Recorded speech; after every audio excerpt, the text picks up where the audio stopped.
Tahimik na bakasyon ni Kim, napansin ng mga tagahanga. Tahimik at low-key ang naging bakasyon ni kapamilya star Kim Chiu sa nagdaang holiday season. Bagay na agad napansin ng kanyang mga tagahanga. Kilala si Kim bilang aktibong nagbabahagi ng mga ganap sa kanyang buhay sa social media, kaya't kapansin-pansin ang kakonting post niya ngayong Pasko at Bagong Taon. Sa halip na sunod-sunod na travel o family photos, iilang update lamang ang ibinahagi ng aktres. Dahilan upang magtanong ang netizens kung bakit tila mas pinili niyang maging pribado ngayong taon. May ilan pang nagsabing posibleng sinadya ni Kim na umiwas muna sa social media upang lubusang ma-enjoy ang kanyang pahinga.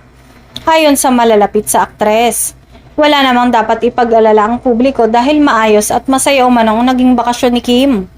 Pinili lamang daw nito ang isang mas personal at tahimik na selebrasyon, malayo sa ingay ng online world at intriga.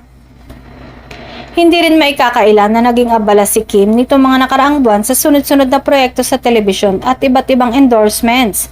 Kaya para sa marami, karapat-dapat lamang na magpahinga muna ang aktres at maglaan ng oras para sa sarili at sa mga taong mahalaga sa kanya.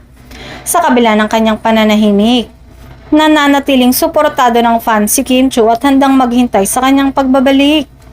Sa ngayon, malinaw na pinatunayan ng aktres na minsan, mas mahalaga ang tahimik na sandali kaysa sa palaging pagbabahagi sa social media.